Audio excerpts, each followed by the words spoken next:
সেই শিশুর নাম প্রহ্লাদ, যিনি পরবর্তীতে ভক্ত শ্রী হরিনাম, শুধুই শ্রী হরিনাম জপ করে সে আমার সন্তান হয়ে আমার শত্রু হরিশ ওকে অগ্নিকুণ্ডে নিক্ষেপ কর। আমাদের মধ্যে আসছেন, আমরা খুব আনন্দিত, কৃতজ্ঞ এবং আমরা অনুপ্রাণিত। এই আমলাপাড়া স্যার একটু আমরা ফুল দেব, আমরা এক তার উদ্দেশ্যে বিষধর সাপের গহ্বরে পাহাড়ের চূড়া থেকে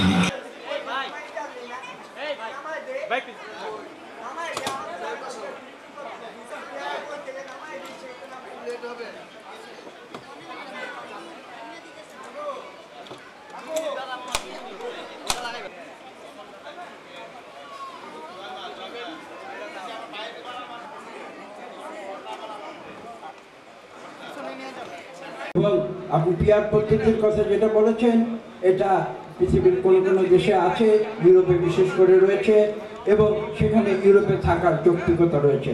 বাংলাদেশের মানুষ কাকে ভোট দিচ্ছে সেটা জানতে চায়। পিয়ার পদ্ধতিতে ভোটাররা জানবে না কাকে ভোট দিচ্ছে, তারা জানবে শুধু কোন দলকে ভোট দিচ্ছে সেটা জানবে। কাজে দলকে ভোট দিয়ে তো শুধু মানুষ সন্তুষ্ট হতে পারে না। বাংলাদেশের মানুষ নির্দিষ্টভাবে তারা নির্দিষ্ট করে বলতে চায় যে এই লোক আমার এমপি, আমি তাকে ভোট দিয়েছি, সে সৎ মানুষ, সঠিক মানুষ এবং সে ন্যায়সঙ্গত মানুষ।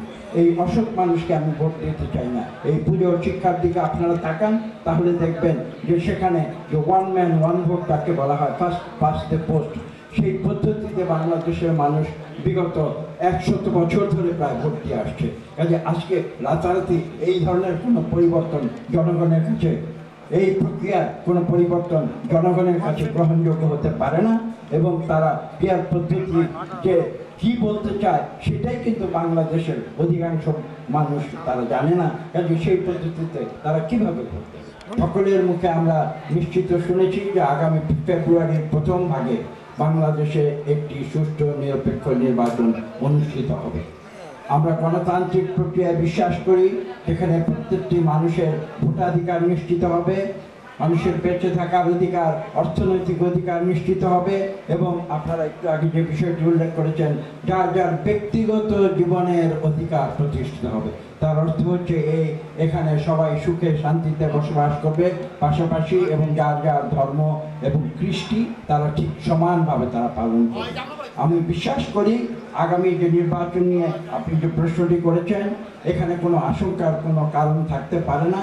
আমরা বাংলাদেশ সৃষ্টি হয়েছিল গণতন্ত্রের জন্য, গণতন্ত্রকামী মানুষ এবং আমরা মানুষের সমান অধিকার, মৌলিক অধিকারে বিশ্বাস করি।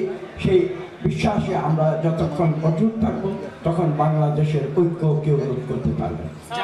আপনারা আজকের এই পুজো, ষষ্ঠী পুজো, যে পুজোর যে আমরা আমাদের বাঁ দিকে তাকান, সেখানে যেটা দেখতে পাচ্ছি, আপনারা দেখুন, উপরে তাকিয়ে দেখুন, অসুরকে বধ করা হচ্ছে।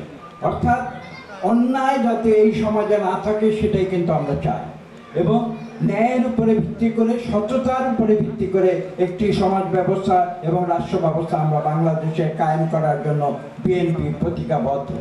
এবং সেই বিশ্বাস যদি এখানে বাংলাদেশের প্রতিটি নাগরিক তাদের অন্তরে ধারণ করে, তাহলে আপনি যে প্রশ্ন করেছেন যে এই পাহাড়ি এলাকা, সমতল এলাকা, সমুদ্র তীর এলাকা, আমি বিশ্বাস করি এখানে কোনো মানুষে মানুষে এই দেশে প্রভেদ থাকতে পারে না।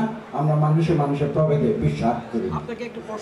এখানে হিন্দু মুসলিম বলে বা ধর্মীয় কোনো ভেদাভেদ থাকতে পারে না।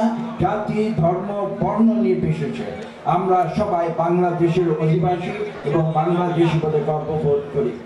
আমি বিশ্বাস করি এ ধরনের উদার একটি রাষ্ট্র ব্যবস্থা আমরা ভবিষ্যতে এদেশে পুনরায় নতুন করে শক্তিশালীভাবে কায়েম করব, যেখানে সকল ধর্মের মানুষ বসবাস করবে এবং আমি বিশ্বাস করি 33,000 কেন, এখানে 43,000 পুজো আগামীতে হবে, সেই বিশ্বাস আমার।